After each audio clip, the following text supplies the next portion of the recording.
Hello. Hi, everyone. Welcome, Facebook friends, followers. Today, um, I'm going to be reading some more of my book.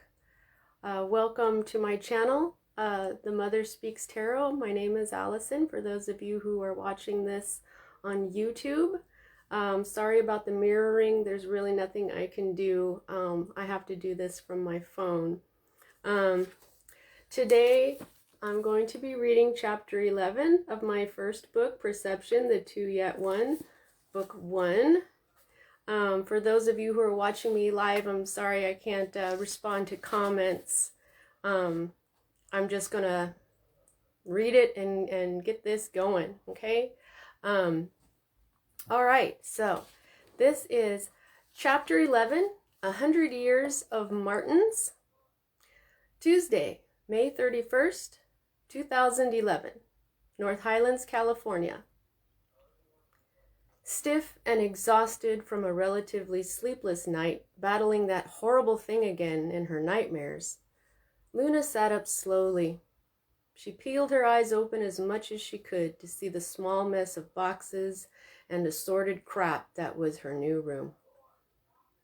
Thank God I don't have a lot of stuff, she thought. Just so you know, in the book I have it written in italics, but because I'm reading it to you, I'll say she thought or he thought or whatever as I go along. Her parents still had her cell phone, so she checked her digital Cinderella clock. It was already 10 o'clock. She dragged herself out of bed and put on shorts and a tank top. Although exhausted, she had a good feeling inside, a very good feeling. As though she were happy about moving there, as though she was supposed to be there, confusing her groggy mind even further. I'm still so monkey frickin' pissed about moving here. So then why does it feel so good to be here, back in California? When I think about it, I just want to be back in Hong Kong, she thought. Tunes, called out her father from downstairs, interrupting her thoughts. You up? Hurry up and get down here. We have to get the day started. Yeah, she was definitely tired. Just hearing her father's voice, so cheerful, pushed her to her limit. Luna leaned on the bathroom sink and glared at herself in the mirror as she mentally counted to 10. There's cereal for breakfast, he called out in a sing-song, as if stupid-ass cereal could make her happy. I'll be right down, yelled Luna, bits of toothpaste flecking the mirror and sink. She spit and rinsed and then washed her face before applying dark makeup and brushing out her long hair. Finally ready, she slowly descended the stairs. Morning, Tune. This is absolutely the last move, right? Luna asked of her father with deliberate attitude. Jim was sitting at the kitchen table in his pajama pants, robe, and slippers, with his book in one hand and a cup of coffee in the other. He still had bed hair and a 5 o'clock shadow. Right, Princess. Where's Mom? Getting dressed. His messy hair reminded her of Zen. Guess I'll be enrolling in another Wing Chun class this summer. By my damn self. Change in perspective. Tuesday, May 31st, 2011. Sunny's dreams. Sunny was in a strange city that he'd never been to before. Pardon me, my dog is demanding payment.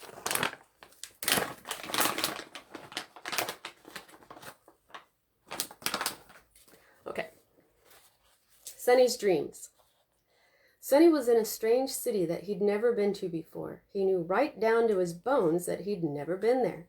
But there was also something familiar about it, as if he were supposed to be there. He didn't care. He didn't want to be there. He was tired of traveling. He wanted to go home.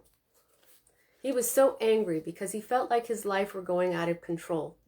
People were messing with him and his entire life. He had just found a little happiness, almost everything he'd been looking for, when everything about his life was uprooted and changed again by the people who supposedly loved him the most. But he'd had it. He was done with secrets and lies. He was done with blindly believing anyone ever again. He was desperate for truth and would accept nothing less from this day onward. Change in perspective. Luna sat down at the table and began to eat. As she crunched her cereal, she thought about Ming and Zen and their new friend Bo. I wish I could tell them everything that's happened. Ming and Zen must be so hurt, or Ming's probably mad. My only friends, and they're probably pissed at me right now, she thought. Barefoot, Lisa entered the room in her khaki shorts and bright blue tank top. Morning, sweethearts. Good morning, Lise. You look beautiful, as always. Lisa grabbed a mug from a moving box. Thank you, honey, said Lisa. Good morning, Luna. What's good about it? Snapped Luna with her mouth full. Lisa and Jim both sighed. Lisa poured herself some coffee and then sat down at the table. All right, time for explanations, she admitted. Yeah, it is. Finally, cried Luna. I'm sick of all your secrets. I'm practically an adult now, so just lay it on me, all of it, or I'll never trust you guys again. With as much attitude as she could muster, she took another bite of her cereal and crunched it, staring at them angrily and expectantly. Jim glanced at Lisa. Lisa nodded at him. Jim looked at Luna the way he always did when he was about to tell her something important. Well, first of all, Luna, He sighed and finished his sentence quickly. A retired FBI agent. Choking on her cereal, she launched into a coughing fit. Her parents began frantically patting her on the back. Out of all the things that could have come out of her father's mouth, that was one thing she could never have guessed. Her father didn't seem particularly tough, cool, stealthy, or any of that FBI stuff. When she stopped choking, her parents sat patiently, giving her a moment now to digest that bit of information. She swallowed a few times, cleared her throat, and wiped her eyes. What? She squeaked. Since when? Since before you were born, answered Jim. As you know, we had trouble getting pregnant with you, and since we don't need the money, I decided to retire to focus on you. Why didn't you guys ever tell me that you were in the FBI? Well, we didn't want you to worry about bad guys coming to get us, said Lisa. And because of the reason I joined the FBI in the first place, said Jim quietly. I just never wanted it to come up. You've always been so emotional, Toons. We've always kept heavy or emotional things from you. You're traumatized so easily. Luna frowned. That made her angry, but not just with her parents for treating her like a baby, with herself too. People have to treat me like a baby because I can't handle shit. That's it. I'm done being a scared little kid, she thought. We kept it from you, continued Jim, because then I would have had to tell you something. Something about our family that we all told ourselves was just a stupid and frankly creepy myth, but now her father had her complete attention. But Jim seemed to be waiting for Luna to give the okay to say the rest. Okay, Mr. Cryptic, give me the rest. I can take it, she said, her tone flat. You sure? I'm as ready as I'm ever gonna be. Jim drew in a deep breath, clasped his hands together, and then leaned on the table with his elbows.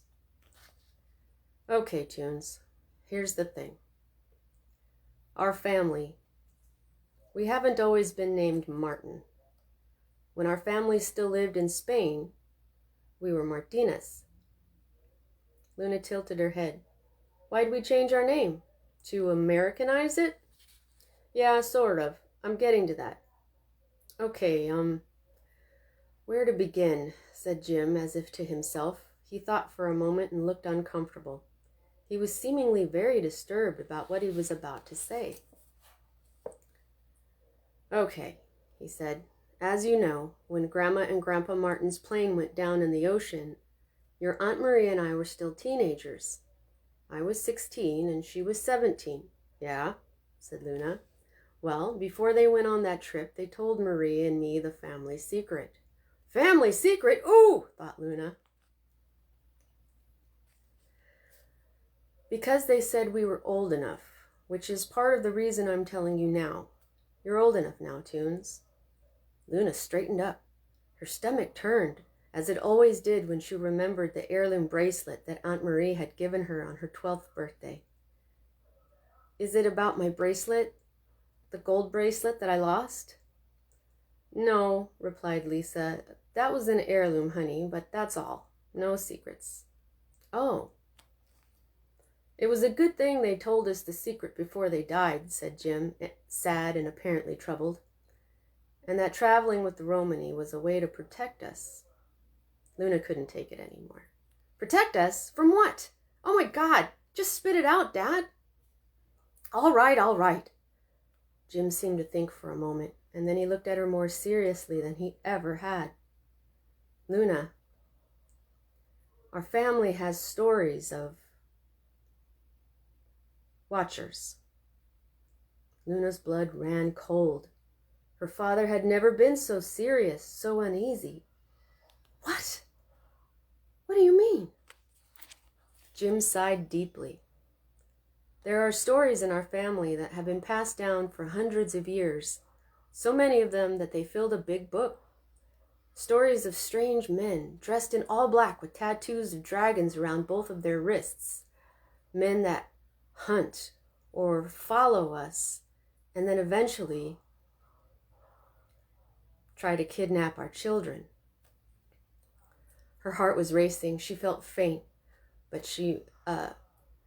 felt she managed not to show it. Kidnap us, she thought. What? Luna whispered. Why? Even as she asked, she knew part of the answer. Her mind seemed to be trying to remember something connected to what her father had just said. We don't know why, replied Jim, plainly frustrated. We never have. Are you sure? Where's the book? Hang on, I'll get to that. Okay, so in Spain, somewhere around the turn of the 20th century, when my great-great-grandfather, Don Manuel Enriquez Martinez, was a young newlywed, he and his wife decided to live in a house outside of town instead of following the stories-induced tradition of traveling with the Romany. But soon, Don Manuel began seeing a particular man all around town dressed completely in black. He said the man looked evil. Then, one day, he was coming home from town early and saw the man crawling out of one of the windows of his house with Don Manuel's newborn child. He could see that the man had tattoos around both of his wrists. He shot the man's arm, and the man dropped the baby and ran away, super fast, and then disappeared into the forest. My great-great-grandfather picked up his baby son Jaime and went into the house to find... Jim looked closely at Luna and continued with a sigh. His wife Isabel, dead on the kitchen floor from a poisoned dart to the neck. He recorded his story in the book, but didn't report her death to the authorities. He rejoined the Romany and began traveling again, but never remarried and never stopped telling that story. Luna was reeling, but listened with great interest as her father went on. Jaime grew up terrified of whatever haunted him and his family. But traveling around as much as they did, they never saw any watcher again. When Jaime became a young man, he was angry about his terrifying childhood. He said that it was modern times, that people had reached an age of reason, and declared that the book did nothing but plant the seed of fear in his family members' minds, which eventually bloomed into paranoia. The person who looks for watchers, of course, eventually finds what they expect to see. Therefore, Jaime thought the suggestion in the book basically made our family members insane. Actually, if you think about it, he was thinking of the power of suggestion before anyone even knew what that was. Wow, whispered Luna. That was pretty impressive. Jaime was smart. One day, when Jaime was in his late teens, continued Jim, he and Don Manuel had an argument about it, and Jaime ended up accusing his father of killing his mother because the book had made him crazy. Don Manuel kicked him out of the house. Jaime went to live in a hotel and met and fell in love with Cassandra. They married, bought a house, and had a son, my grandfather Henry. When Grandpa Henry was about 5, Don Manuel became ill and went to live with Jaime and Cassandra with the stipulation that he never show Henry the book or tell him anything about the stories. Don Manuel promised not to, saying the book was in a safe deposit box. But Don Manuel did tell my grandpa the stories, and the book was not locked away. He showed it to Grandpa Henry, and Grandpa kept that secret until he was about 9, until he looked up and saw an evil-looking man dressed in all black, watching him from across the street as he played on the front lawn. Luna gasped. Hysterical, continued Jim, he ran inside the house and told his parents, "The Watchers have come for me." Of course, Jaime checked and no one was there, so Jaime was pissed, and he and his father had another big fight. Great-grandfather Jaime took the record book and threw it on the fire, yelling that he was going to destroy this evil once and for all. Luna's shoulders dropped. She had wanted to read the book. That same moment in Sunny's dreams. Sunny was receiving information, and a lot of it. People, dates, times, history, and a plethora of other things whirled in his mind. The people and things he was being told about were very important, and he was trying to keep it straight, but there were a lot of details. And there was something in the information that was bugging him, an underlying truth, something more that no one knew about, not the people telling him the information, not the people he was being told about. No one knew the real truth. No one except the bad people. Change in perspective. Don Manuel saved the book, continued Jim, and after the fight gave it to Romany friends to hide it from Jaime. Luna let out a sigh of relief and sat up straight, about to ask a question. But the first half of it was completely gone, burnt away. We'll never know how it all began. Luna's shoulders sagged again. Her question of how much of the book had been destroyed had been answered. Jim then lowered his head, as if ashamed. Grandpa Henry was told to stay away from his abuelo, Don Manuel, because he was crazy, he murmured. And it didn't help that Don Manuel had become an alcoholic. Great-Grandma Cassandra made Henry say a rosary every day to dispel the evil that reading the book had put in his mind, but Grandpa kept having nightmares, and he'd never go anywhere by himself. Actually, he didn't ever want to leave his mother's side. Jaime decided that Henry was growing up with too much fear, and they decided to immigrate to the U.S., and, surprisingly, took Don Manuel with them. Great-Grandpa Jaime and Great-Grandma Cassandra changed our surname to Martin upon moving to the States. They wanted to settle down in one place, to just leave it all behind and start anew. And they did. They lived peacefully in New York for the rest of their lives. Grandpa Henry eventually met and married Grandma Alice. They raised their son Joseph the same way he and my mom Christina eventually raised Marie and me, as travelers and in complete ignorance of the book and these stories. Yeah, like me, thought Luna. Until I was 16, just before they went on that trip when their plane went down. That's when my dad sat Marie and me down and told us about the book and its contents, the reason we immigrated from Spain, and that as a teen, after he'd been told the stories, he realized that he might have seen one himself when he was a little boy. "Oh my God, really?" breathed Luna. Jim was quiet for a second or two. His expression one of deep concern. Yeah. Dad was about 7, he continued solemnly. They were living in the Italian Alps. Dad noticed a man in all black watching him and his family from the shadows at a marketplace, later at a clothes store, and then at a park. But later, as an adult, when he thought about it, he couldn't be certain the guy was a watcher because, first of all, he hadn't been looking for a watcher. Second, the memory had faded. And third, he hadn't gotten a look at the man's wrists. It was winter each time he saw the man, and the man was always wearing a long-sleeved coat with gloves.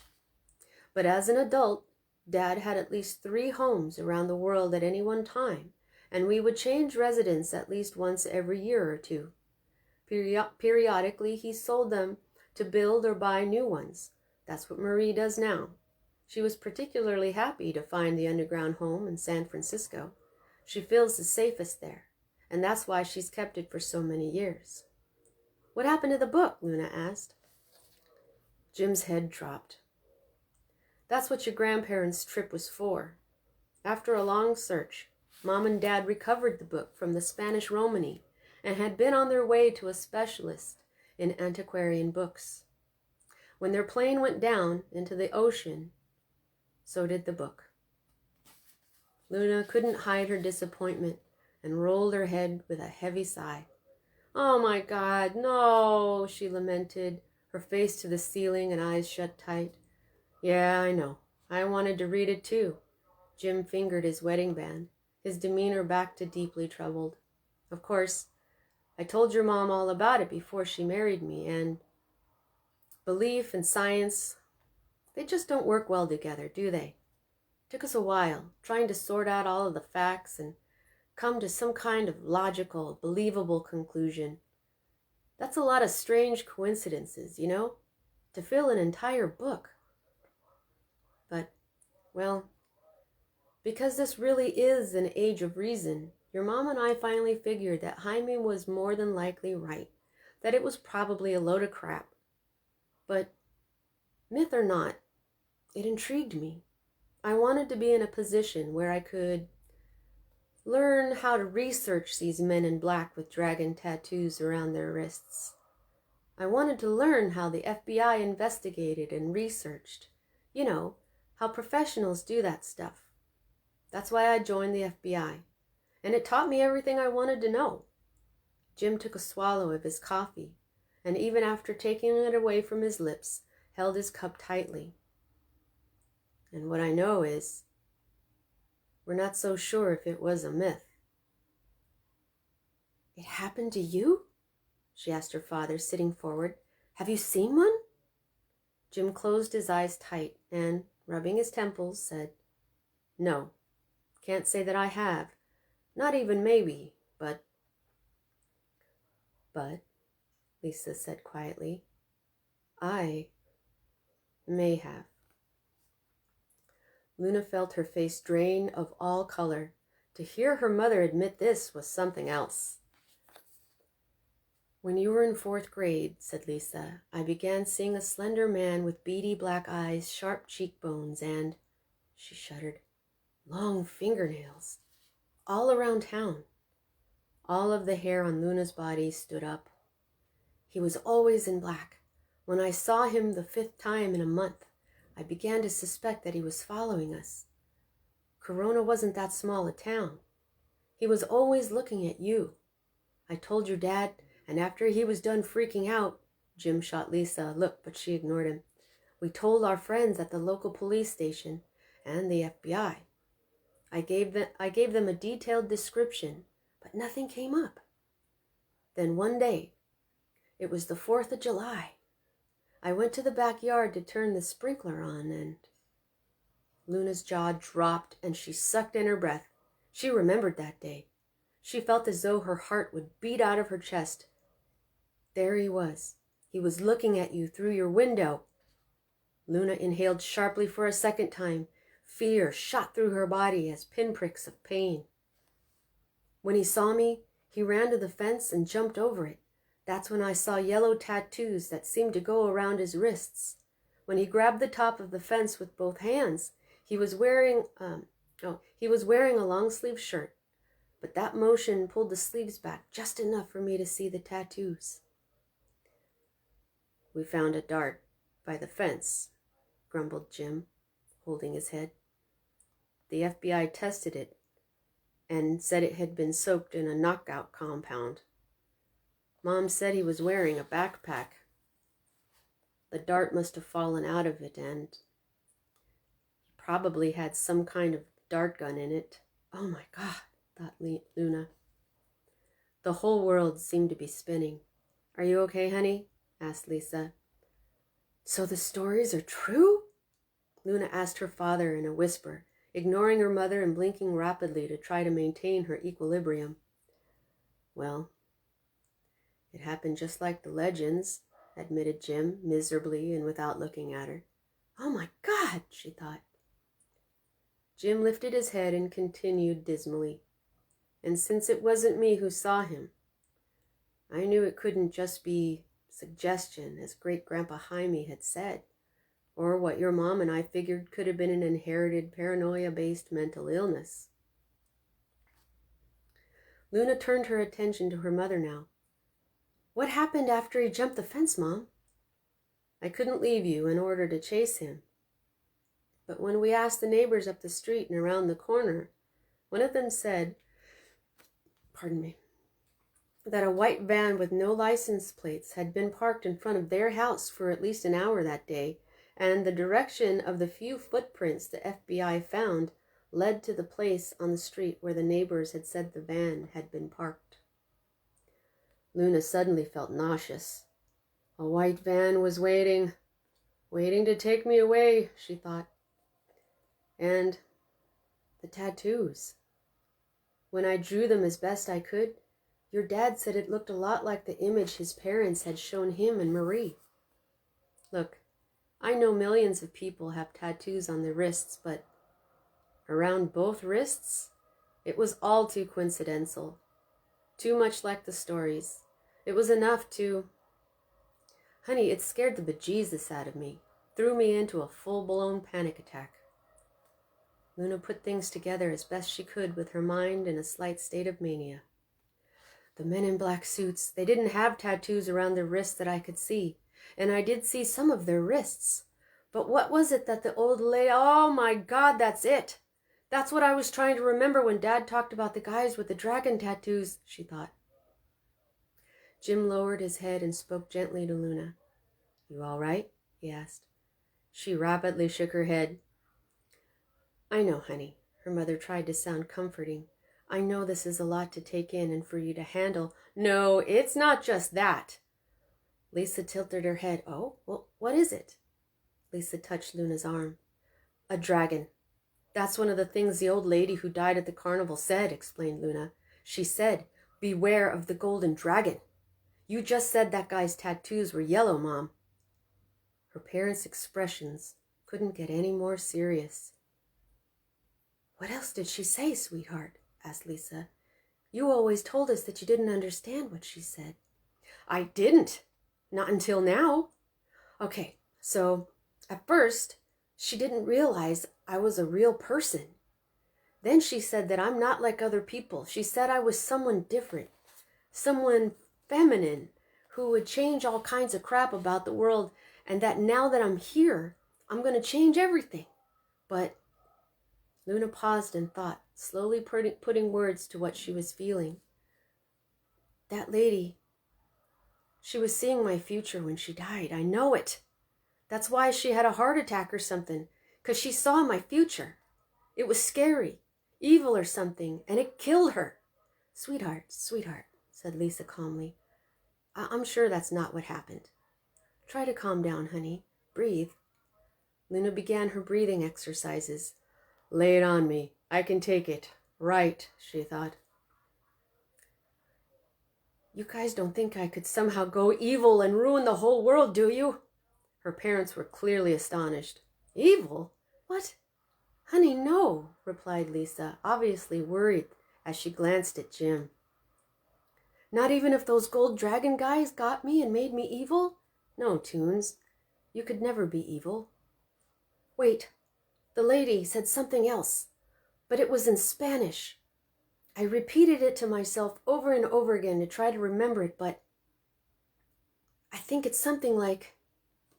Luna closed her eyes and relaxed as best she could to remember what the old lady had said before she died. She got it.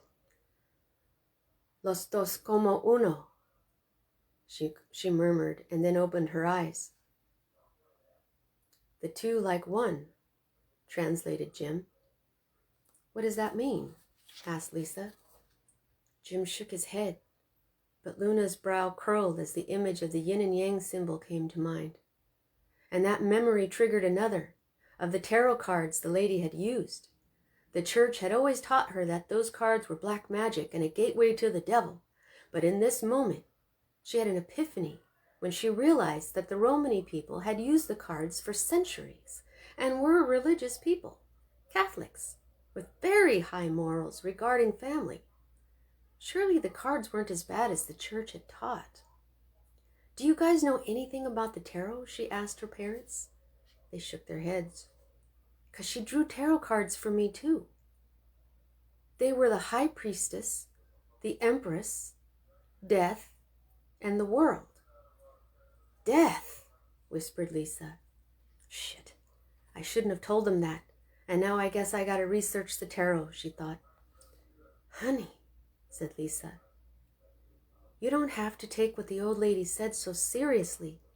Those are just cards that a person could take to mean anything. And that other stuff. She was obviously dying. She could have been talking gibberish. Luna eyed her parents with disappointment and growing resentment. They never want to even entertain the thought that something supernatural could happen. But here they are flapping their lips about watchers. They're such hypocrites, she thought.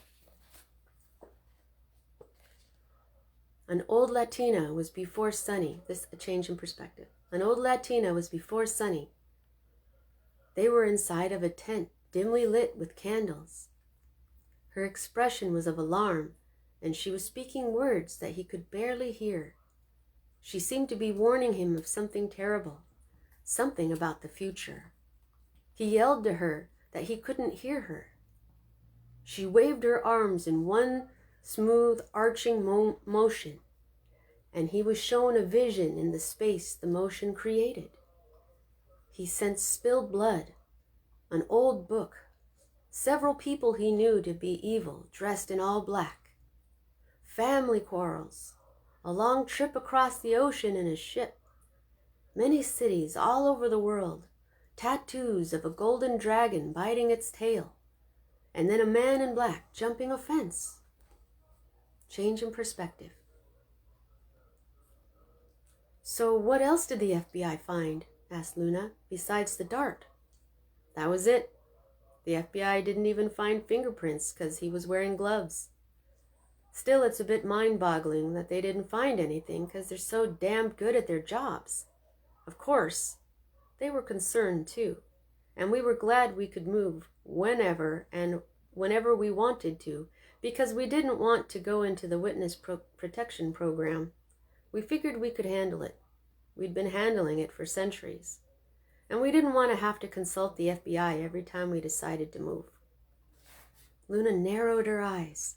There was one thing she needed to clarify. After Mom saw a creepy guy in all black with yellow tattoos around his wrists, similar to the tattoos of the guys that have supposedly been following our family for at least a century. You guys flipped out, of course, and that's the real reason why we've been moving all over the freaking planet. Not just because I had no friends? Said Jim. Yes, Toons. That's why we moved from Corona, and now after you were attacked by men in black from Hong Kong. As Luna's anger grew, her panic faded. Okay. Him stalking me and the dart thing. I get why you freaked, replied Luna with a wave of one hand. But mostly, we've been safe since we moved from Corona. Right, replied Jim. That's why we let you pick the places to go. As long as we moved every so often, we felt safe. But we just moved from Hong Kong simply because men who happened to be dressed in all black tried to mug me? Her parents looked a little guilty now. We realize now that we should have asked you this before we left, said Lisa. But sweetheart, did you see any tattoos on the three men's wrists?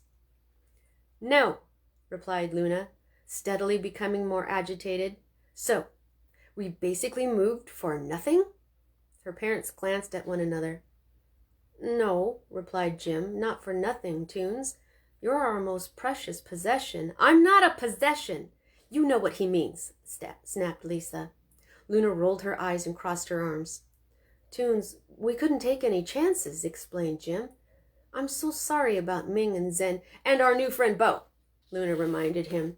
And your new friend Bo, but don't worry, you'll get in touch with them again soon, before you even know it. That will make things all better, she yelled. They're probably worried sick, pissed at me even. Luna was shocked. Her parents had lost control of their fear and moved them just because some stupid guys who tried to mug her were dressed in all black like some crazy legend that was probably founded in paranoia. Oh my God, no wonder I'm mental. My whole family's nuts. I never had a monkey freaking chance, did I? She thought. Jim sighed. We're sorry, Toons, but, sweetheart, just 'cause we're your parents doesn't mean we're perfect. Kids always expect their parents to act perfectly, but, Princess, we struggle. All of a sudden, you're responsible for a person, the most important person in the world, and you want to do everything right. But it's hard to be a parent, to make the right decisions, to be good examples, because we're human. Sometimes you screw up. Sometimes you save your entire family. Life can be a crapshoot. You gotta feel it out as you go along, and, well, your mom and I panicked when those guys attacked you. We weren't thinking rationally. Look, we'll make it up to you. Ming, Zen, and Bo. We'll take them on vacation with us. Would you like that? Luna sighed. She was pissed because her parents screwed up, because her father was talking to her like she was still a kid, and because the thought of going on a vacation with Bo, Zen, and Ming sounded great, which made it hard to stay angry. In only a few months, she could be sunning herself on a beach somewhere, chatting with Bo and Zen and laughing at how all the guys were drooling over Ming. So, why didn't we change our last name whenever we moved? She asked crabbily with a wave of one hand. Oh, well, because then you would know something was up, answered Jim. We were afraid you'd become paranoid and even more, troubled if you found out. We thought change the country we lived in was enough to throw them off for a while. And we were right. Like I said, we haven't seen any more mysterious men with yellow dragon tattoos around their wrists. Not around both wrists anyway, not since Corona. But, continued Jim, for future reference, here's what the tattoos look like. Jim pulled a piece of paper from his robe pocket and handed it to Luna. It was a simple drawing of a dragon biting its tail that Jim had colored yellow. The head bites the tail on the outside of the wrists, he explained, and it's about 1 inch wide. What if they're real and they find us? Asked Luna. If they do, that just means we'll have finally found them, Toons. A few months after the incident in Corona, Marie and I created MIS, Martin Intelligence and Security, our family's very own private FBI-like firm. Luna was floored. What? They've assisted us all this time, he continued a bit proudly, by finding and fitting all of our houses with surveillance equipment that they monitor. Horrified, Luna opened her mouth, but Jim held his hand up. Only the outside of the house, sweetheart. Don't worry, I would never allow anyone to watch you in your room. Luna relaxed and blew a breath out. Jim went on. We hire ex-FBI agents, cops, PIs, bodyguards, and sometimes bounty hunters. They're all the best at what they do, and so far, they've been doing a great job keeping us safe. With the exception of not finding anything on the dragon guys and, of course, what happened in Hong Kong. They're supposed to follow us from a distance. Luna's shoulders dropped. She didn't like the thought of guys following her, even from a distance. But I guess MIS guys following me are better than gold dragon guys, she thought. We think it's going to be okay, honey, he succored apologetically. But just in case something does happen, what we taught you about emergencies, what to do if something happens to us, all the self-defense. That's why. We taught you that stuff, honey. It's a dangerous world. We know it's hard for you to hear all this, but you're old enough now, and incidentally, I'm impressed by how well you're keeping it together, honey. Luna gave Lisa a closed-lipped smile. And, well, it's better to know than to not know, right?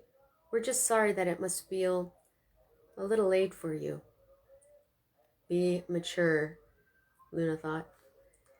It's a good thing you went to turn on the sprinkler, Mom, or I would have been, she gulped, gone, right? Luna reached over to hold her mother. Oh, honey, murmured Lisa as she hugged Luna back. Luna let go of her mom and looked at her. Lisa's face was suddenly a little haggard. Luna couldn't imagine how her mother handled all that stuff while being borderline bipolar. Her mother had always been her hero, but now she was more than ever. Jim stood up and put his arms around them both. And thank you too, Dad, said Luna. Thank you for making sure no one took me away from you guys. Ah, my sweet little Looney Tunes. We're so lucky to even have you. That's why we can't ever let anything happen to you. Not ever. We love you, Princess, and we promise we'll give you your cell phone and tablet back the moment you can contact them. But it might not be until after summer. What? She thought. We're not taking any chances, not with you. You know we have small handguns. You know I taught your mom how to shoot years ago. We're going to start carrying them, sweetheart, concealed. And we don't want you to ever touch them because they'll be loaded. After summer? She echoed, so horrified by the state of her phone that she barely registered that her parents had just said that they were going to start carrying the old dusty guns that had been sitting in her parents' closet for years. That's the advice MIS gave us, said Lisa. You might think it's overkill, but they're doing their jobs. They're investigating in Hong Kong and everything. It could be that the less Ming, Bo, and Zen know about where you are, the safer they are. You never know. This could be a matter of life and death. Ignoring the memory of the knife one of the men in black tried to stab her with, Luna gave her parents a look. Okay, they are freaking out. And did they just say that they're going to start carrying their guns loaded? They are losing it completely. Doing things without even thinking it through. Must be because they're getting old and feeble, she thought. She stifled her anger, putting on a sweet smile. I understand, said Luna, and so will Ming, Zen, and Bo. Sniffling, Luna wiped her eyes so that her eyeliner still looked okay. Her parents smiled back, pleased with themselves and with her mature attitude. That's our girl, cooed Jim. That's great, honey, said Lisa. Thank you for cooperating. And sweetheart, we won't have anyone from MIS following us. I can see that you didn't like that, so we'll have them back off unless something happens, okay? So, here are your rules while we're here in Sacramento. We don't want you to go anywhere alone. What? What about all my self-defense skills, she thought. One of us has to be with you. We learned that lesson in Hong Kong, didn't we? Okay, so if both your dad and I have to go somewhere together, you have to promise to stay locked inside the house while we're gone. But I actually don't think that's going to happen. We're not going to work while we're here. Okay, they're out of their minds. Time to find my phone, thought Luna. That was chapter 10. Thanks for watching. See you for chapter 12.